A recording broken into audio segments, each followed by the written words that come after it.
Good morning, my students and my respected followers.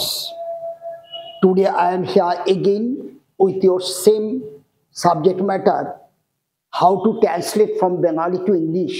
Okay?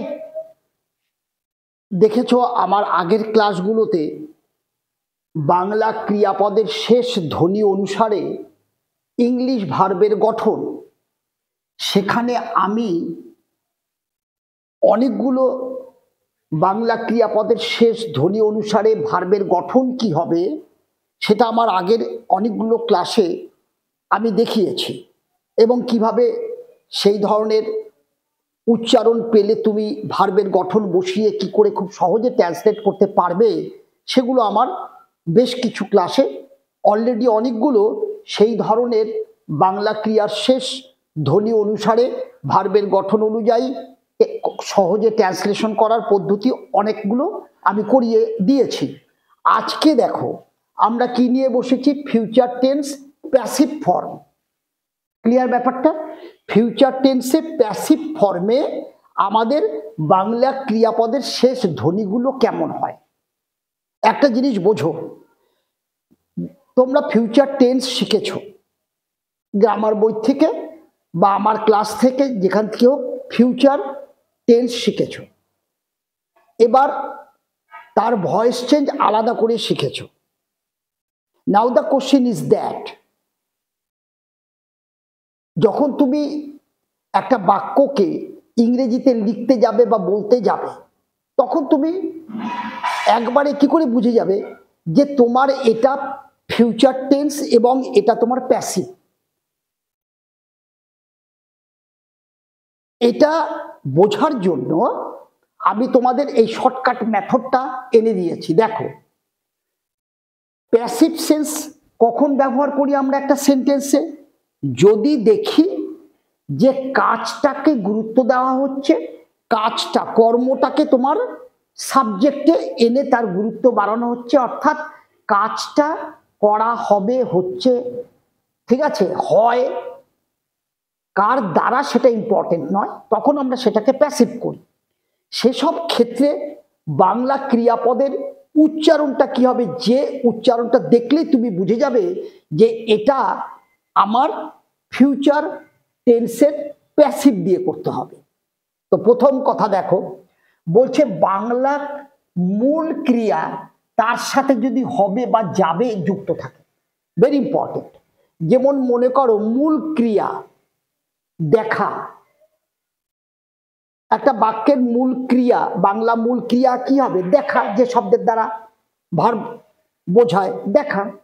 সেই দেখার সাথে হবে বা যাবে যদি যুক্ত থাকে, তাহলে তোমাকে বুঝতে হবে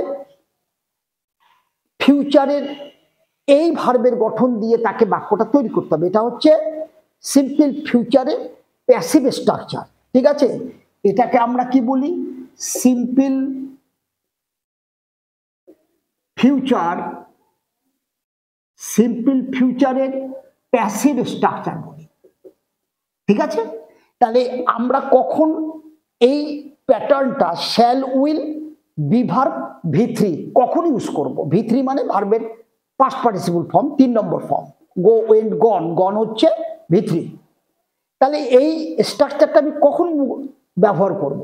তখনই ব্যবহার করব যদি তুমি বাংলা যে মূল ক্রিয়াটা তোমার বাক্যে আছে, ধরো দেখা ক্রিয়াপদটা আছে, দেখা, দেখার সাথে যদি হবে বা যাবে যুক্ত হয়ে যায়, তাহলেই তোমাকে এই গঠনটা কিন্তু তোমাকে ফলো করতে হবে।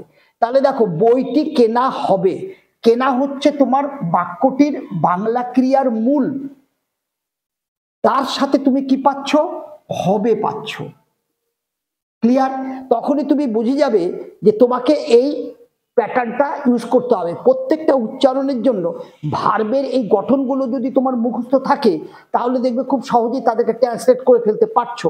তাহলে বইটি, দেখো আমি ট্রান্সলেট করছি, দ্য বুক, দ্য বুক, বুকের সাথে কি হবে? শ্যাল, উইলের উইল। ক্লিয়ার? আমরা জানি আই উইয়ের সাথে শ্যাল হয়, অন্য সবার ক্ষেত্রে উইল করবে। দ্য বুক উইল, তারপরে কি বসাতে বলেছে? বি ভার্ব বসাতে বলেছে। তারপরে কেনা ইংরাজি বাই, তার 3 নম্বর ফর্ম বট। ঠিক আছে, এটা হচ্ছে V3, তাহলে the book will be bought. Clear? Just Bangla ক্রিয়ার মূল ভার্বটা দেখো, তার সাথে হবে বা যাবে আছে কিনা, থাকলেই তুমি কি করবে, ভার্বের প্যাটার্নটা এখানে বসিয়ে দেবে। এটা হচ্ছে তোমার এন্টার ভার্বের স্ট্রাকচার, এটা তোমার কি আছে, সাবজেক্ট। ক্লিয়ার? কার দ্বারা, কোথা থেকে, সেগুলো লেখা নেই। যদি লেখা থাকতো, তুমি যদি এরকম লেখা থাকতো যে তোমার স্টল থেকে, তাহলে আমি থেকে স্টল, তাহলে আমি কি করতাম, ফ্রম স্টল করে দিতাম। তাহলে আমি কি করে দিতাম, ফ্রম স্টল করে দিতাম। ক্লিয়ার? তাহলে the book will be bought from stall. Clear? তো আমার এখানটায় কোথা থেকে সেটা নেই, তাই আমি বসাইনি। ক্লিয়ার? তাহলে এইভাবে তুমি কিন্তু, এটা আমার কোথা থেকে, এটা আমার কমপ্লিমেন্ট থেকে, ঠিক আছে। অ্যাকচুয়ালি ভার্বকে কি বা কাকে দিয়ে প্রশ্ন করলে যদি উত্তর পাও, তাহলে সেটা হবে ভার্বের সাবজেক্ট। তাহলে এটা সেই অর্থে কি, ভার্বকে কি বা কাকে দিয়ে প্রশ্ন করলে আমি পাচ্ছি না, সুতরাং এটা আমার কি হবে, কমপ্লিমেন্ট। তাহলে কি লিখলাম, the book will be bought from stall. Clear? Now দেখো, তাকে জানানো হবে, এই যে জানানো হচ্ছে তোমার মূল ক্রিয়া, জানানো, তার সাথে তুমি কি পাচ্ছ, তার সাথে তুমি হবেটা উচ্চারণটা চলে আসছে। তার মানে এটা আমাকে কি করতে হবে, এই ফর্মে লিখতে হবে। তাহলে তাকে হি অথবা সি বসাও। ক্লিয়ার? এইবার শ্যাল উইলের একটা বসাও, উইল, তারপরে বি ভার্ব বসাও, বি। এইবার জানানো ইংরেজি শব্দটা যেটা আছে তার পাস্ট পার্টিসিপল ফর্ম V3। তাহলে আমি কি করব, জানানো ইংরেজি হচ্ছে ইনফর্ম, তার 3 নম্বর ফর্ম ইডি যোগ হয়ে গেল, এটা আমার কাছে V3 হয়ে গেল। তাহলে he will be informed or she will be informed, তাকে জানানো হবে। ক্লিয়ার? লক্ষ্যকে অর্জন করা হবে, অর্জন করাটা হচ্ছে তোমার বাংলা ক্রিয়া, মূল ক্রিয়া, তার সাথে তুমি কি পাচ্ছ, যাবে। ক্লিয়ার? তাহলে যখনই মূল বাংলা ক্রিয়ার সাথে হবে বা যাবে উচ্চারণ পাচ্ছ, তখনই তোমার ভার্বের এই গঠনটাকে তুমি সেট করে দেবে। সাবজেক্ট আর অবজেক্ট তোমার কাছে বিষয় না, ওটা তো ফটাফট তোমার কাছে এমনি চলে আসবে। দেখো আমি এটা ট্রান্সলেট করছি কিভাবে, দেখো লক্ষ্যকে, তাহলে দা এইম। ক্লিয়ার? লক্ষ্য, দা এইম। ক্লিয়ার? এটা আমার সাবজেক্টে বসে গেল। এবার আমি দা এইমের সাথে শ্যাল উইলের কি বসাবো, উইল, তারপরে কি বসাবো, বি ভার্ব।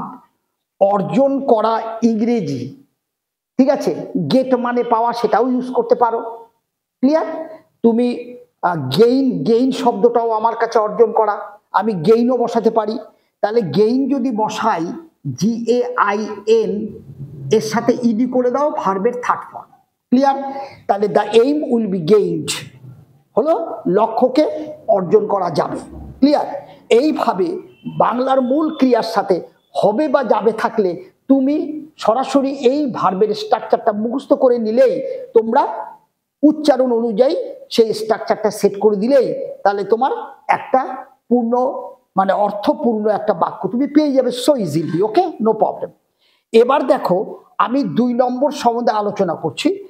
বলছে বাংলা মূল ক্রিয়া প্লাস তার সাথে যদি এরকম থাকে, হয়ে থাকবে, গিয়ে থাকবে, এটাকে আমরা বলি ফিউচার পারফেক্ট টেন্স। হয়ে থাকবে, গিয়ে থাকবে, অর্থাৎ ভবিষ্যতের কোনো একটা নির্দিষ্ট সময়ের আগে যদি কোনো কাজ আমরা ধরে নিই শেষ হয়ে যাবে, সেসব ক্ষেত্রে কিন্তু আমরা ফিউচার পারফেক্ট টেন্স ইউজ করি। আর এটা আমাদের ফিউচার পারফেক্ট টেন্সের প্যাসিভ স্ট্রাকচার, মাইন্ড ইট। ওকে, তাহলে এইটা আমাদের ফিউচার পারফেক্ট টেন্সের প্যাসিভ স্ট্রাকচার।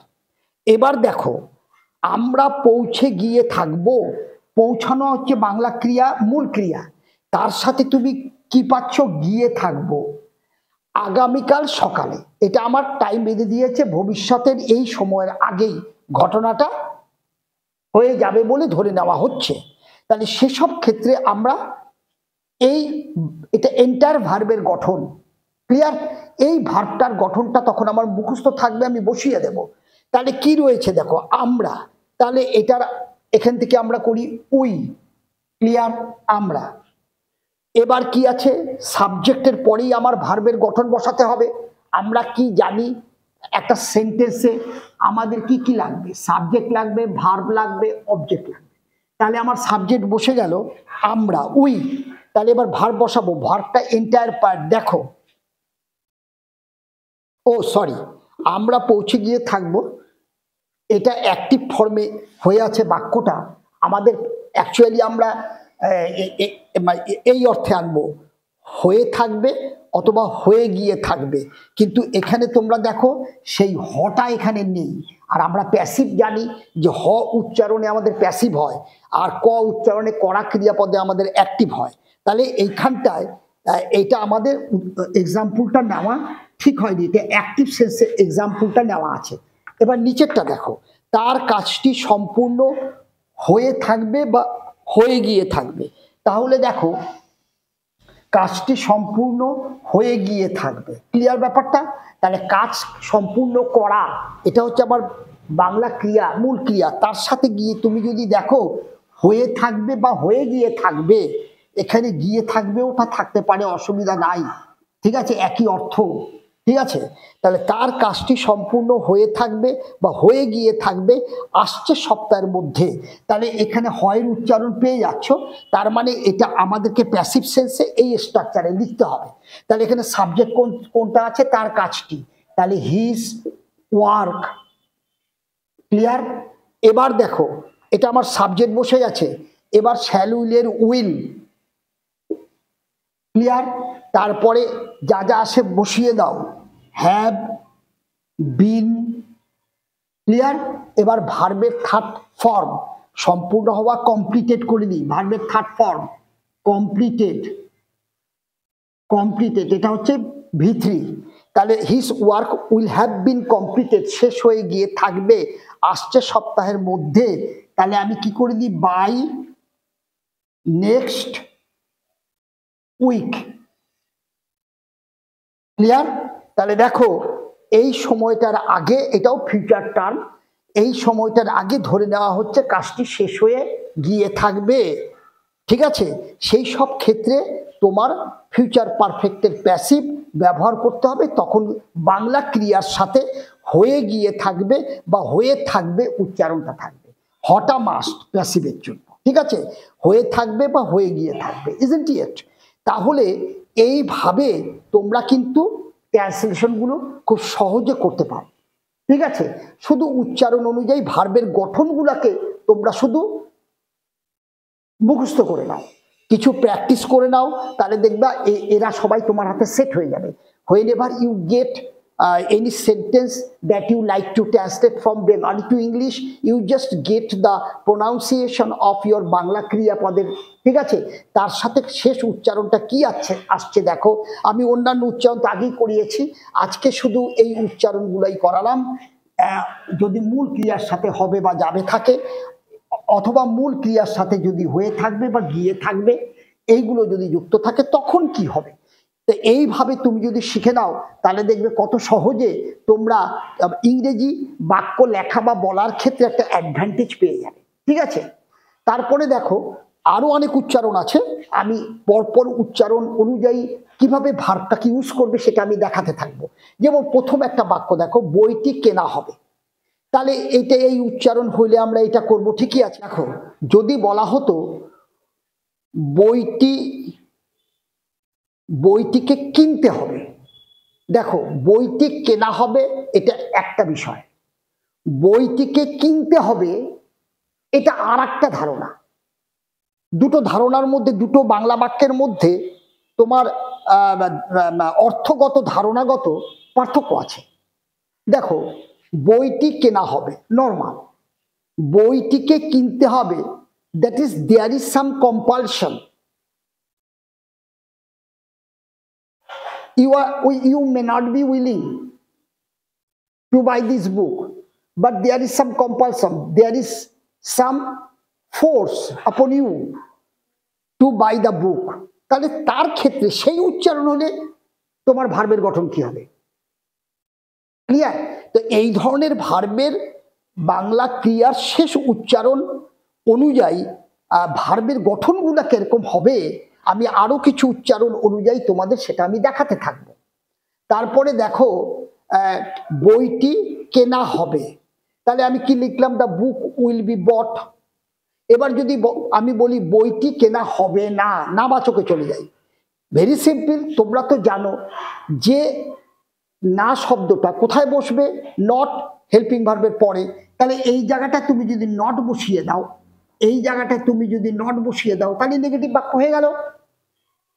এবার যদি মনে করো এই বাক্যটিকেই, জাস্ট এই বাক্যটি তোমরা দেখো যে বইটি কেনা হবে, এটাকে যদি ইন্টারোগেটিভ করতে চাও, বইটি কি কেনা হবে? কিন্তু শেষ পর্যন্ত বাংলা ক্রিয়ার শেষ উচ্চারণ কিন্তু হবে যাবিতেই শেষ হচ্ছে, কিন্তু কখনো নাবাচকে, কখনো প্রশ্নবোধকে। প্রশ্নবোধক বাক্য যদি করতে চাও তাহলে কি বলবা? বইটি কি কেনা হবে, তাহলে হবেতে শেষ হচ্ছে। তাহলে ভার্বের ফর্ম এটাই। ইন্টারোগেটিভের জন্য কতটুকু তোমার করতে হবে? তোমরা জানো ইন্টারোগেটিভ বাক্যের জন্য হেল্পিং ভার্বটা সাবজেক্টের আগে শুরুতে বসিয়ে দিতে হবে। তাহলে তুমি যদি উইলটাকে এখানে এনে বসিয়ে দাও, will the book be bought, তারপর যদি বলো বইটি কি কেনা হবে না, তাহলে আবার নট যে ইউজ, শুধু উইলকে বাইরে নিয়ে চলে আসো, will the book not be bought. তো তোমার নেগেটিভ হোক, ইন্টারোগেটিভ হোক, যেটাই হোক, কিন্তু ভার্বের শেষ যে বাংলার যে ক্রিয়ার শেষ উচ্চারণটা সেটা ম্যাটার করে, এবং সেই অনুযায়ী ভার্বের গঠন বসাও। তারপর সেটা নেগেটিভ করতে গেলে কিভাবে নেগেটিভ করতে হয় আমি আগেই দেখিয়েছি, কোথায় নট বা নো সেট করতে হবে। ইন্টারোগেটিভ বাক্য করতে গেলে কি হবে, আমার আগের ক্লাসগুলো ফলো করবে, জাস্ট হেল্পিং ভার্বকে বাইরে নিয়ে চলে আসো, শুরুতেই হেল্পিং ভার্বকে সেট করে দাও এবং অবশেষে একটা ইন্টারোগেশন সাইন দিয়ে দাও, তোমার একটা ইন্টারোগেটিভ বাক্য সেট হয়ে যাবে। ক্লিয়ার ব্যাপারটা? এইভাবে তোমরা বাংলা ক্রিয়ার উচ্চারণ অনুযায়ী ভার্বের গঠন শেখো, তাকে নেগেটিভ করো, ইন্টারোগেটিভ করো। All these things I have already done in my previous classes. You get help from there, isn't it? I hope my all discussion may help you. If so, then you like my channel. Also share so that other students like you can get help from all these classes, isn't it? Thank you for today. Stay well.